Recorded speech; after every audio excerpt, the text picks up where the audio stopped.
After one of the most chaotic off seasons for quarterbacks in recent memory, and despite being mentioned in the short-lived Aaron Rodgers, Russell Wilson, and Deshaun Watson sweepstakes, the Broncos head into the 2021 season uncertain on who their starting quarterback will be. The possible outcomes for this team range from uncovering a franchise quarterback in Drew Lock, relying on an extremely efficient and reliable veteran quarterback in Teddy Bridgewater, or realizing both of these quarterbacks are not good enough to build a championship team around, causing them to acquire their true franchise quarterback in 2022. The offensive philosophy the Broncos will apply this year hinges entirely on their choice of starting quarterback. Either they fling the ball around in a chaotic offense led by a fearless gunslinger, or they simplify their talented offense to emphasize efficiency and consistency under the direction of a renowned game manager. The Denver Broncos are a quarterback away from having a Super Bowl caliber roster. The question is, does Drew Lock or Teddy Bridgewater's extreme quarterbacking style give them the best shot at success?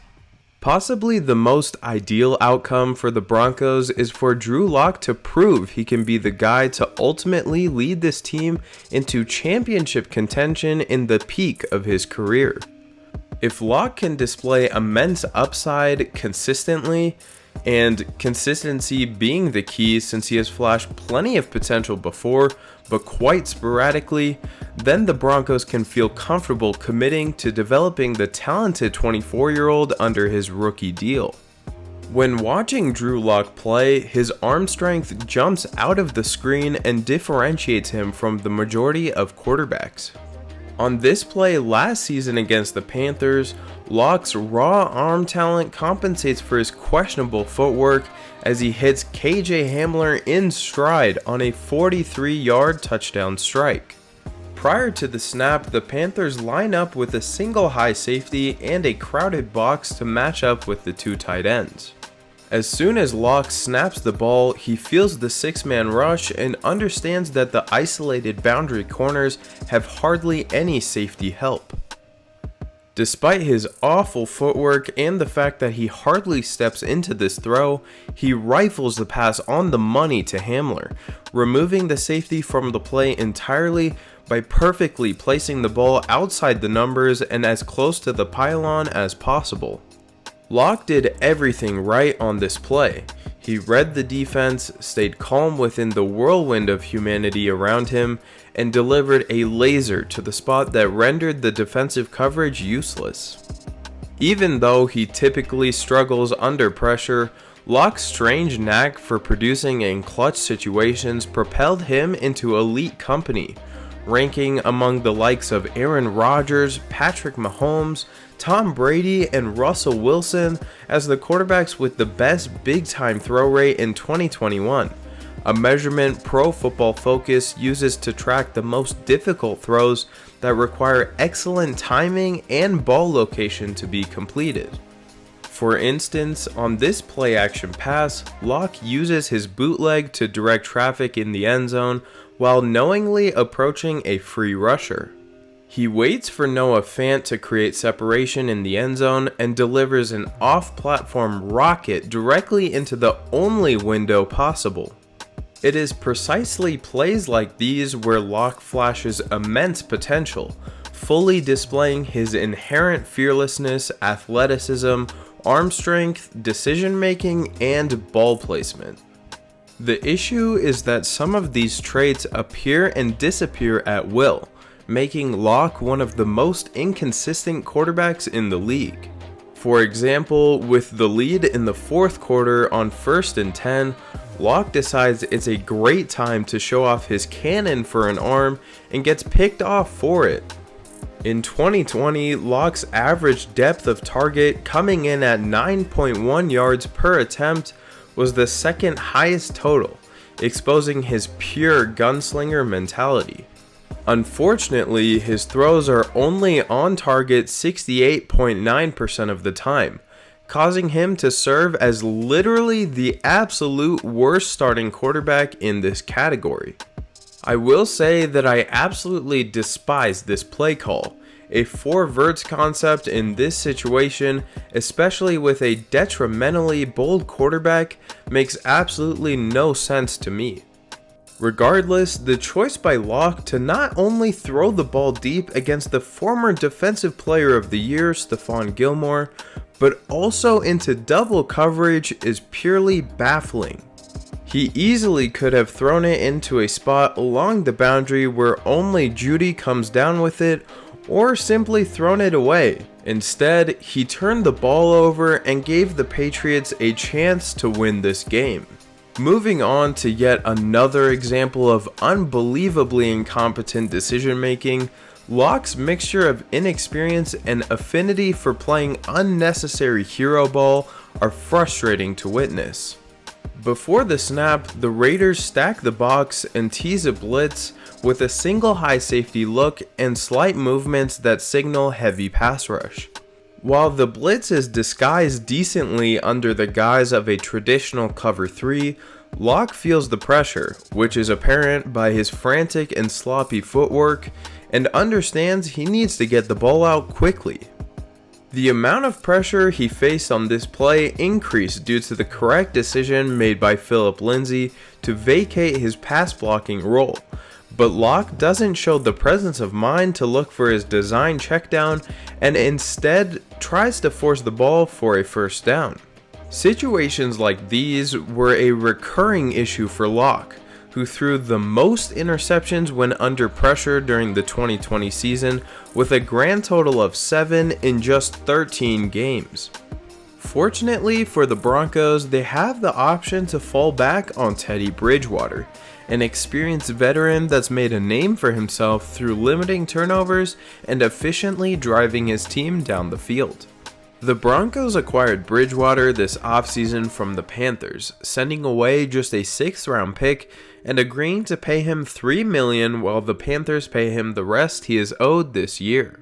Bridgewater supported 2 1,000-yard receivers last year on the Panthers, proving that his low-risk playstyle brings the best out of talented receivers, something the Broncos have in abundance. An offense under the direction of Bridgewater will not explode with production and highlights, but it will be good enough to keep the Broncos in games and let their likely elite defense do the rest. Bridgewater's 8 years of experience provide him with a refined ability to read defenses and sustain drives by mitigating risks. On this 3rd down play, trailing early against the Saints, Bridgewater changes the protection scheme at the line to combat the confusing look the defense gives him. In this case, he guesses wrong, but his veteran savviness kicks in as he realizes who the rushers are. As he sees a defender completely unaccounted for in his peripherals, he remains extremely calm until he fluidly spins out of harm's way. Once he evades one last rusher, he properly resets his feet and steps into his throw, remaining calm again even though he's about to take a huge hit, and he slings a pass with complete precision. Receivers in offenses led by Bridgewater are spoiled by his ability to hit them on the chest, a trend supported by Pro Football Focus, who found that his throws were on target 80.5% of the time, only trailing Aaron Rodgers and Drew Brees. While this throw serves as one of Bridgewater's flashiest of the whole season, it is a strong testament to his focused temperament and his accuracy. Therefore, when taking a look at a more common play from Bridgewater, he consistently takes what the defense gives him, which allowed his talented supporting cast on the Panthers to shine, and will potentially allow his young but skilled receivers on the Broncos to excel as well. Of the quarterbacks that played 15 games or more in 2020, Bridgewater came in 4th for completion percentage with 69.1%, meaning instead of wasting a down on impractical attempts, Bridgewater aims to make every passing attempt result in some sort of positive gain, regardless how big or small. In the same game against the Saints, Bridgewater pinpoints the zone vacated by a blitzing linebacker and hits playmaker Robbie Anderson, who produces a sizable gain with his solid run after the catch. These smart plays where Bridgewater simplifies the offense with smart decisions, provides ball carriers with more opportunities to make players miss in the open field, something that players like Jeudy and Fant do very well. The reason Bridgewater plays quarterback in this manner, though, is not fully by choice but rather by necessity. Frankly, Bridgewater lacks enough arm strength to be an effective deep passer, as shown by this severe underthrow against the Saints.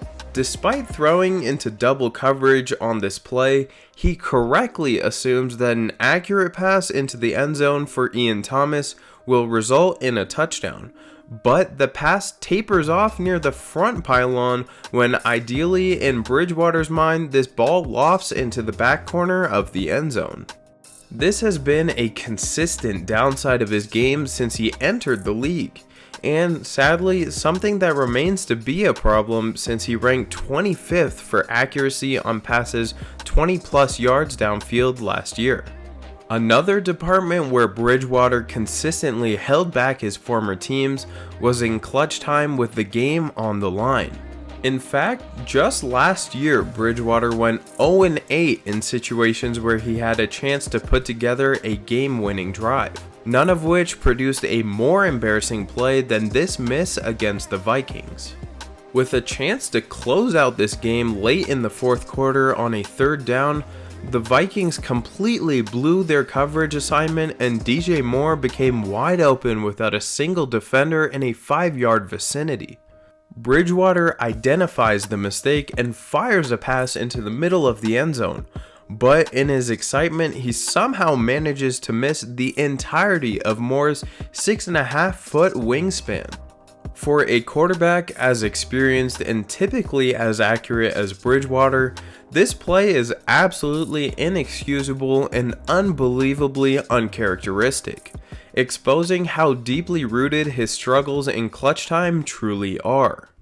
After witnessing hundreds of quarterback competitions throughout the years, the Drew Lock and Teddy Bridgewater saga might be the most contentious contest between completely opposite players in recent memory. With a roster loaded with a healthy mix of fresh talent and savvy veterans, all led by a coaching staff on the hot seat, the Broncos must get this decision correct. With the entire offensive philosophy and success of the 2021 season hanging in the balance, the Denver Broncos are picking between the two extremes at the quarterback position. Will they place a big bet hoping they hit the jackpot while risking losing it all? Or will they stash their chips and stick with an option that pays consistent dividends? This one decision alone decides the fate of an entire franchise for the decade that follows.